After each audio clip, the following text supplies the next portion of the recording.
we believe that the more we have control over everything in our lives, the more power that we have. But in fact, my experience has taught me the opposite. And we're taught that control brings more safety and success and stability. But for high-achieving, purpose-driven women who really want to make an impact in the world, control can often be the thing draining our life force.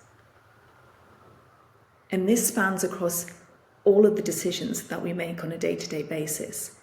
It may be something as small as obsessively checking the weather app, thinking that we can prepare ourselves for whatever we've got going on, whether it's the way we dress or whether it's when we're traveling and when we're moving, to the bigger questions around fulfilling our purpose, making that impact, hitting the goals that we set for ourselves. And we think if we can just take the next right step, whatever that might be, if we can get all of our ducks in a row, if we can make sure that we have the correct qualification, if we can just work hard enough to get noticed and get that promotion.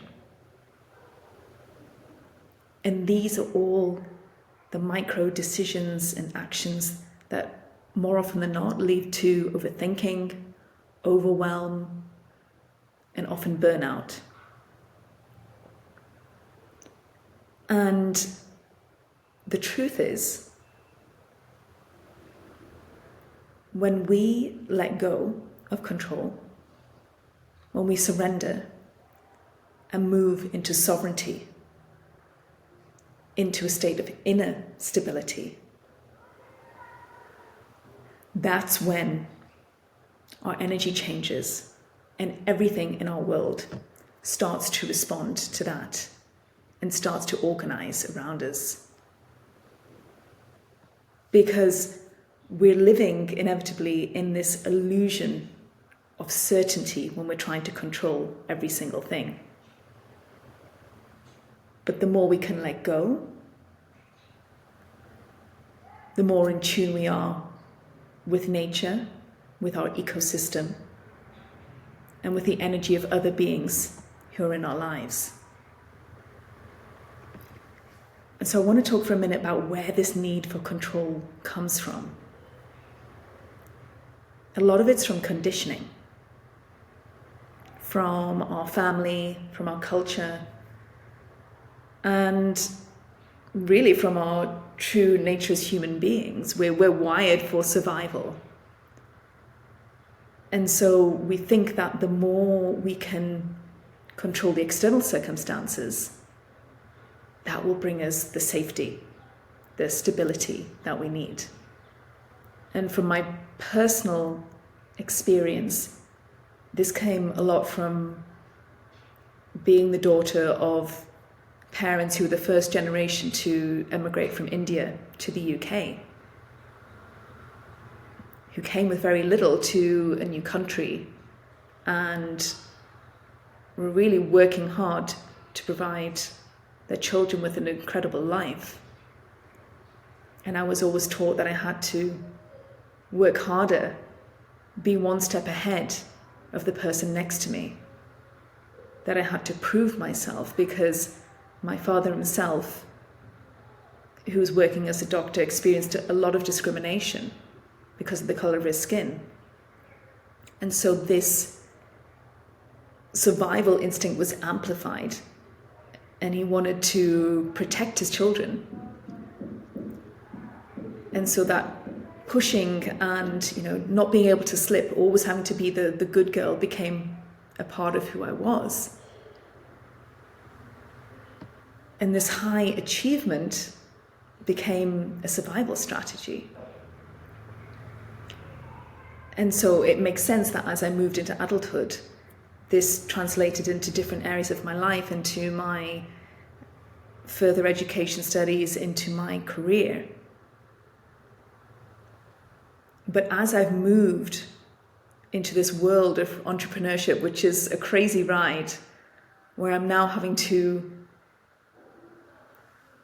really face all of my demons and dismantle a lot of the stuff that I've been carrying with me for many years. This sense of controlling, micromanaging, it no longer makes sense, because it's not the thing that gives me the authority or the leadership that I now crave. And so moving from this state of almost hypervigilance out of that survival consciousness into a space of creation. And control eventually stops working. And primarily it's because it creates tension in the body, in the nervous system, and that ripples out to every aspect of your life. And you can absolutely try and do everything right, so to speak, and still hit walls and still not get the results that you desire. And this has been really evident in the journey that I've been on with my health. I struggled with chronic neck, arm and shoulder pain for 12 years. And I was determined to stamp it out. I was just going from the next treatment to the next treatment to the next doctor. And it's just on this constant treadmill of trying to manage it, of trying to resolve it, of thinking if I can just find that right thing, that silver bullet, until I hit my breaking point. And then it was at that point that I realized I had to let go of something. I had to surrender. I had to give myself permission to actually heal. And I found myself following my intuition, the inner wisdom of my body.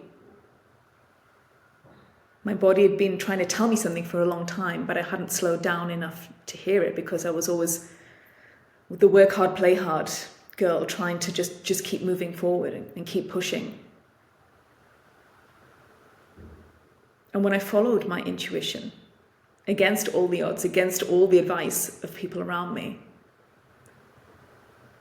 that's when the breakthrough came. That's when I took the step, an aligned step, to come to India, where I received treatment, albeit in a very structured environment, and where I had to put in a lot of hard work myself through daily intensive rehabilitation exercises based on martial arts, through spinal realignment, tendon realignment, and various other therapies. But what made the difference was that I let go. I let go of the control. I gave myself completely to that process and trusted.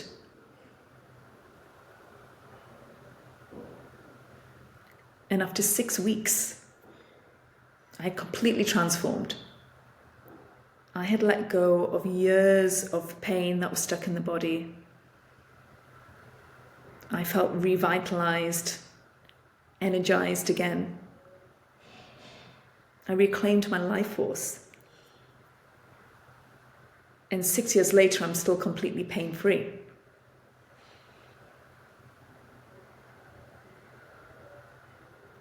And so when we're trying to control and navigate everything, strategize all the time, if that's our only mode of operating, this is what leads to burnout. And it took me many years to realize this, that moving from the sense of trying to do all the time to allowing, to receiving, is actually the way to get what we want.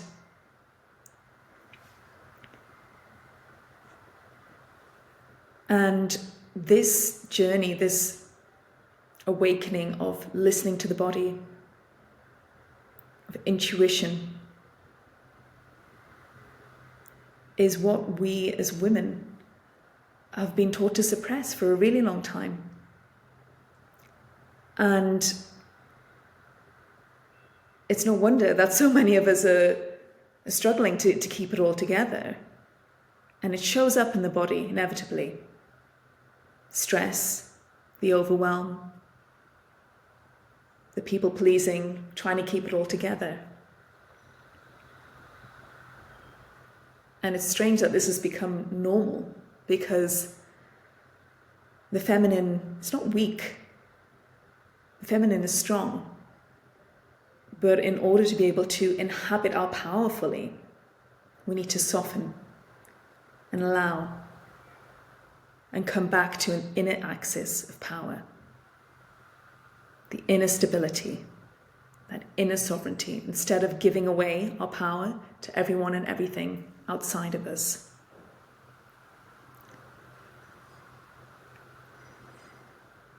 And the key shift that this then brings is an understanding that when we try and control everything, we're thinking that we need life to behave in a certain way for us to be okay. We need to have that thing outside of us. The job, the house, the relationship, the career, the money. And moving into a place of sovereignty means I trust myself to meet whatever arises, whether it's the thing I expected or not. But let me be clear about one thing. This sovereignty is not about being passive, because it actually involves making decisions from that place of stillness, the calm in the storm, that inner axis of our true power, and releasing attachment to what the outcome may be. So it's not something we can suddenly shift to overnight, but it does require some regulation of the nervous system. Moving from the fight or flight, survivor consciousness, to the realization and understanding that we are the creators of our own life, to the creator consciousness where we are allowing life to respond to the truth of who we really are,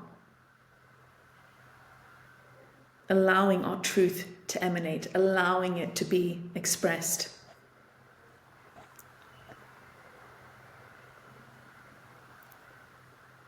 And thinking about my own experience,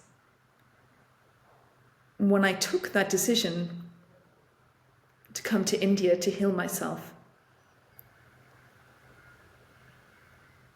I had to be internally okay, regardless of whatever happened, because my employer at the time wasn't supportive. The doctor that I was seeing was not supportive. In fact, he ridiculed me for, coming to what was an unknown quantity, this clinic in India, which I didn't know that much about.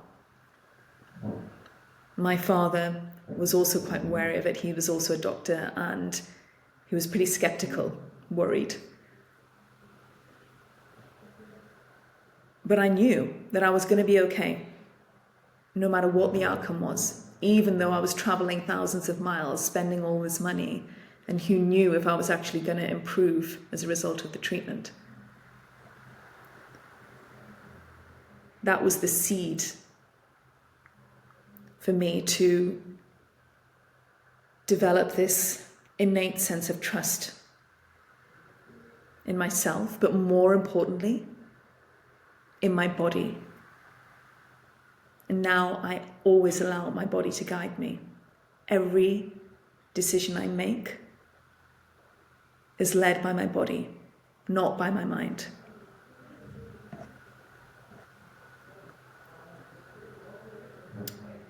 So what did that mean when I started to lead from my body and not from my mind? So the truth is, my healing happened after I surrendered and not before. The healing happened when I stopped outsourcing my power, outsourcing my responsibility for my health to a treatment, a therapy, a doctor, a specialist, someone who knew better than me. These people are incredibly important in our lives as our guides. But what will tip the balance between us healing, succeeding in our jobs, in our businesses, having flourishing relationships, is the ability to come back to the sense of discernment and stability inside of ourselves. Everything else, as much as we would like to believe that it's solid, it's in the 3D, but it's all temporary. It's all moving.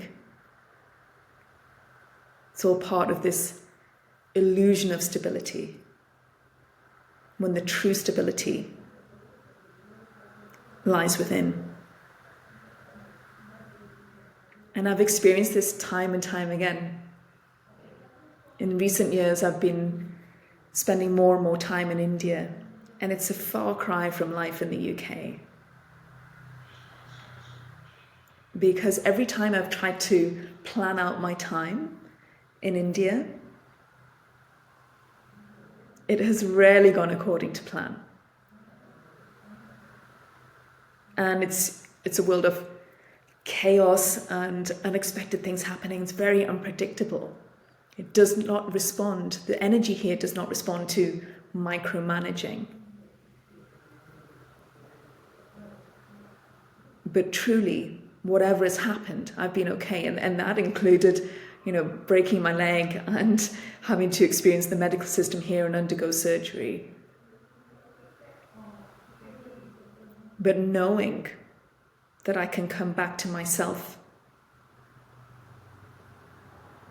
my self-trust, my body's inner wisdom, my sovereignty. That's been the thing that has got me through various obstacles. And of course, called me back to India time and time again, because with all the unpredictable things, there's been an equal amount of magic and adventure. And if you'd asked me a few years ago if I would consider driving a car in India, I would have said absolutely not. Because you may or may not know that in India there are absolutely no rules on the road. What is meant to be one lane often turns into 3 lanes. There are motorbikes and scooters weaving in and out of traffic. You literally need to have eyes in the back of your head to be able to drive here. And this is completely the opposite to the organisation in the UK, where everyone is very respectful, drives carefully. And the other day I was driving back from an appointment, and I found that I was not at all stressed. I just remained calm and allowed the chaos to organise around me.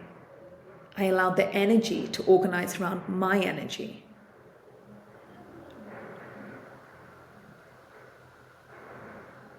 And that's when I realized the big shift that I'd made. Because when you're centered, that chaos, it doesn't disappear. But your inner chaos disappears. And it becomes more about nervous system regulation than control. Because our nervous system feels safe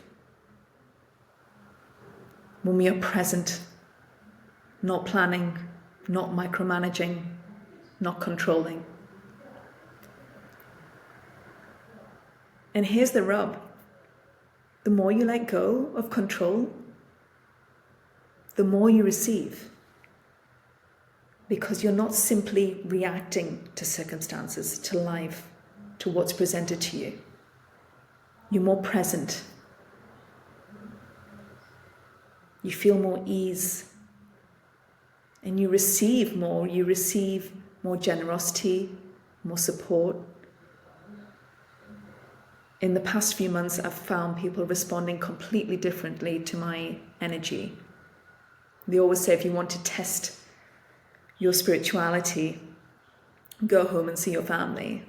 And the past weeks have been with family in the UK, now with family in India.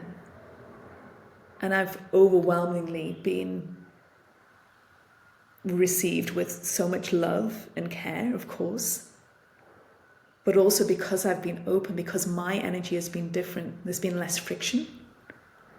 I receive unexpected gifts. And a much more supportive understanding of my boundaries, of my time and how I need to spend it, what I'm available for. And there's less of the questioning, and I'm not explaining, I'm not justifying, I'm just being. And in the space of my work, in the space of entrepreneurship, this is also bringing in a whole new wave of people into my life. New connections, or maybe old connections reappearing. But most importantly, my ability to stay centered and sovereign means I can hold space for others without absorbing their chaos, without taking on their energy. Because this is where a lot of entrepreneurs fall down, especially in the healing space. They take on the energy of those they are helping. And this leads to their exhaustion and burnout. So here's what I'd love to invite you to consider. Where are you gripping instead of trusting? Where are you trying to control your life instead of allowing? And how are you confusing control with having power?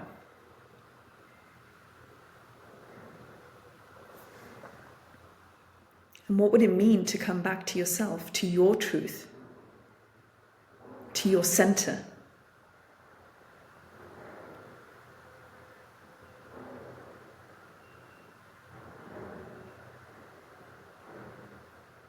And it may feel scary at first. The nervous system is always trying to protect you, trying to keep you in that place of safety and survival, which we have taught ourselves means controlling everything.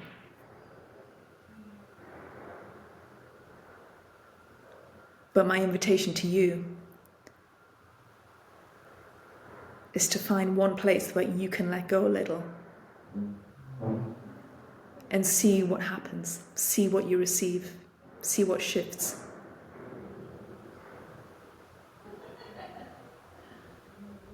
And you can let me know in the comments below, if you like, what's come up for you, or send me a private message.